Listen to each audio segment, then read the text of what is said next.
Guten Abend. Ich bin wieder einmal online. Ich bin Katrin Erni von swissgermanonline.com und wir wollen ein bisschen Schweizerdeutsch sprechen, Schweizerdeutsch reden, unsere Sprache üben und auch vielleicht ganz etwas Interessantes erfahren. Heute geht es ums Flicken. Ob du in der Schweiz deine Sachen flicken, wenn sie kaputt gehen. Ja? Wie ist das bei dir? Es gibt immer wieder einen Moment, wo vielleicht die Waschmaschine kaputt geht oder der Tumbler oder der Kühlschrank kaputt geht. Oder ihr könnt auch schreiben, was euch in letzter Zeit ist kaputt gegangen. Wenn das Auto kaputt geht oder dein Velo, was machst du denn, wenn etwas kaputt geht? Hallo Said, hallo Olivia, wir reden heute darüber, was du machst, wenn etwas kaputt geht. Oder vielleicht auch bei den Kleidern, wenn Kleider kaputt gehen, tust du sie flicken. Wenn deine Socken kaputt gehen, tust du sie reparieren, tust du sie stopfen, deine Socken.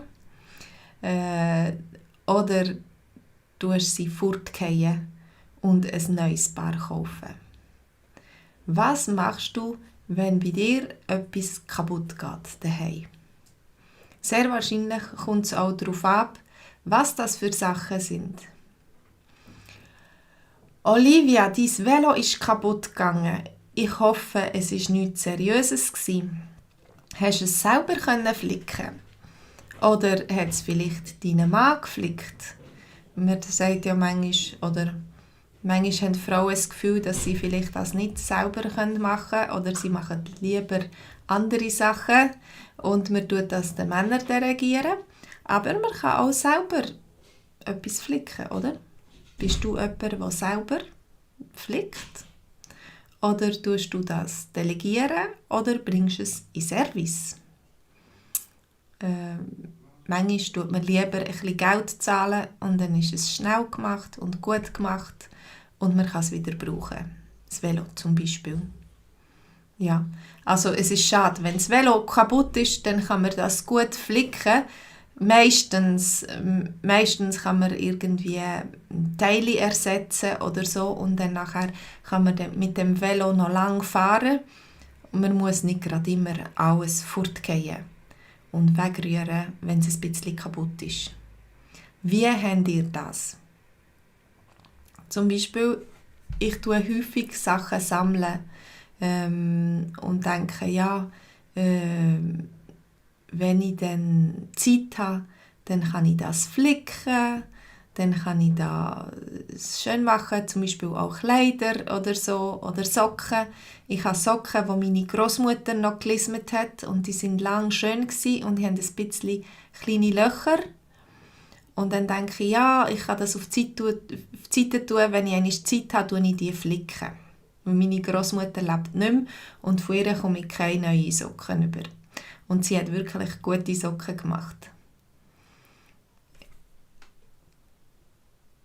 Olivia, du kannst dein Velo nicht selber flicken. Also du hast zwei Wahlen. Du kannst es in Service bringen und dafür zahlen. Oder du kannst jemanden fragen aus deiner Familie oder aus deinem Freundeskreis, der sich vielleicht mit Velo versteht und dir einen Gefallen leisten. Also dir hilft und das Velo flickt meistens gratis, oder? Unter Freunden tut man einander helfen oder in der Familie.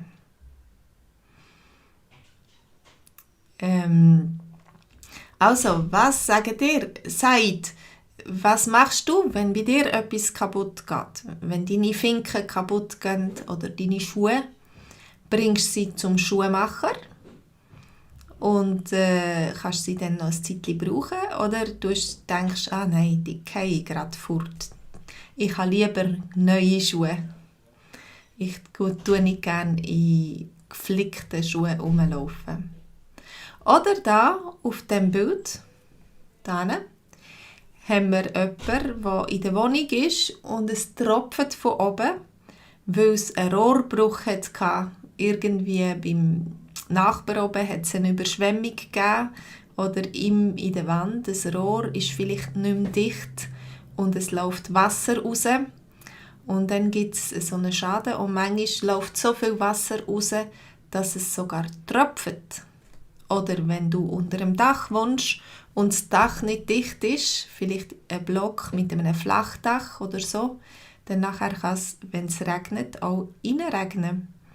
Wir hatten das letzte in einer Wohnung, wo wir gewohnt haben, und dann hat es, was stark angefangen zu regnen, hat es plötzlich angefangen zu tropfen von der Tilly.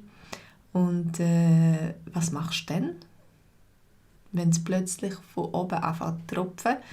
Was machst du dann? Du sagst, du läutest einer Fachperson an. Genau.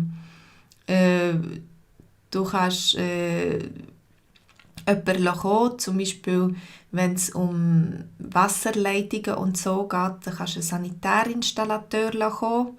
Oder wenn es um Elektrisches geht, wenn etwas Elektrisches kaputt geht, dann kannst du den Elektriker kommen. Oder es gibt auch Leute, die Haushaltsmaschinen flicken und reparieren. Die kommen auch zu dir heim und dann das flicken. Gerade heute war jemand bei uns, der unsere Waschmaschine geflickt hat. Er hat nur 5 Minuten gearbeitet, er musste ein Teil ersetzen und schon war alles gut. Also die Arbeit hat sich für ihn gelohnt. Olivia, du sagst, dir ist es zu teuer, in der Schweiz eine Fachperson zu kommen. Das stimmt, das geht sehr schnell ins Geld, je nachdem auch wie weit dass sie fahren müssen, bis sie jetzt bei dir sind.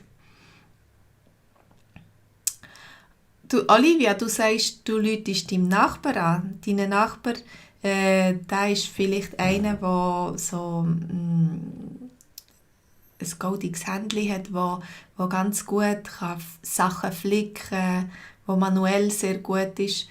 Und dann kann er dir etwas helfen, etwas machen. Genau. Der Sanitär, genau, sagt, du lässt den Sanitär kommen. Manchmal gibt es wirklich Arbeiten, die man besser von einem Fachmann machen lässt. Wenn man selber zum Beispiel auch die Geräte nicht hat, die man braucht. Oder man hat das fachliche Wissen nicht. Und dann geht es so lang und dann geht noch etwas mehr kaputt. Manchmal ist es besser, wenn man das einem Fachmann überlässt. Und sich nicht unbedingt dreckig macht und dann sich nervt und dann am Schluss trotzdem noch jemand muss kommen. Ja. Olivia, Sanitär ist einfach das Gleiche wie ein Sanitärinstallateur. Das ist jemand, der mit Wasserleitungen und so Metallsachen arbeitet. Ja, im Haus, der Ablauf die Wasserleitungen zum Brünneli oder zum WC und der Ablauf, alle Leitungen, die mit Wasser zu tun haben, das tut er machen. Genau. Und wenn es einen Wasserbruch gibt, zum Beispiel einen Rohrbruch in dieser Wohnung oder so, dann muss man auch suchen, wo das ist. Und dann hat sehr wahrscheinlich der Sanitär gute Geräte dafür, wo er in die Leitungen gehen kann, schauen, wo was ist. Mhm. Ja, also die Person da neben mir ist nicht sehr glücklich. Sie hat Wasser im Haus. Wenn es im Haus regnet, ist es nicht so angenehm. Am Anfang tut man am besten ein paar Schüssel drunter stellen. Und nachher muss man jemanden kommen, der das flicken. Und eventuell kann man das noch der Versicherung melden. Wenn du versichert bist, zahlt vielleicht die Versicherung die Reparaturen oder einen Teil der Reparaturen und dann musst du nicht so viel selber zahlen. Okay, das war es für heute. Heute haben wir über das Flicken geredet. Robel, du bist gerade gekommen und ich wollte Schluss machen. Ein Rohrbruch ist nicht lustig, nein. Ich denke, das gibt nachher auch viel Schaden, wenn du in der Decke und so, wenn das alles so nass wird. Robel, was tust du machen, wenn bei dir daheim etwas kaputt geht? Bist du jemand, der gerne tut oder der gut kann Sachen flicken, selber flicken, reparieren? Oder bist du jemand, der die Sachen in Service bringt oder den Fachmann kommen? Oder tust vielleicht Freunde engagieren, die dir helfen können, die Sachen wieder zu flicken? Was machst du, wenn bei dir etwas kaputt geht? Wenn das Velo kaputt geht oder irgendein Haushaltsgerät oder die Stereoanlage oder so. Wenn du mehr möchtest Schweizerdeutsch lernen, dann kannst du dich mal auf meine Homepage gehen. Wir haben einen VIP-Kurs immer am Montag am Abend um 8 Uhr. Und da haben wir so einen Livestream mit einem Chat, wo du kannst jeden Montagabend neue Geschichten in Dialogform kennenlernen und lernen mit uns reden. Und dann nachher gibt es eine halbe Stunde Zoom-Treffen und dort kannst du die Dialog in kleinen Gruppen wiederholen, das zweite oder das dritte zusammen mit anderen Leuten, die Schweizerdeutsch lernen.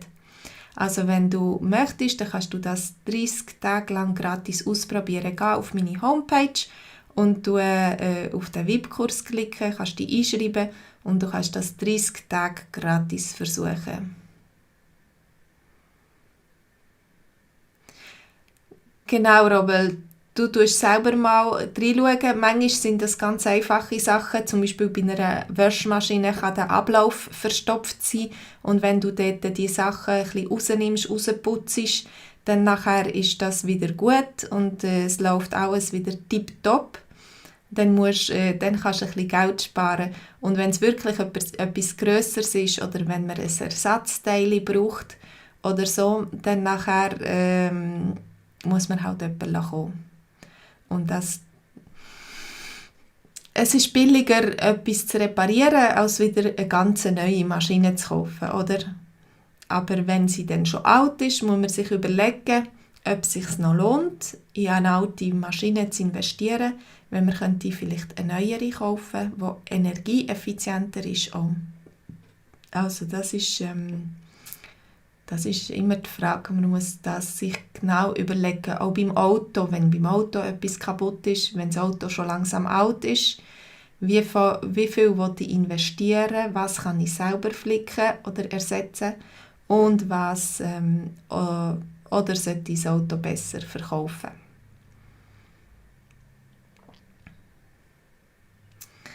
Robel, du lebst im Kanton Thurgau in der Schweiz, genau. Dort redet sie etwas anders als ich. Das geht schon Richtung St. Gallen.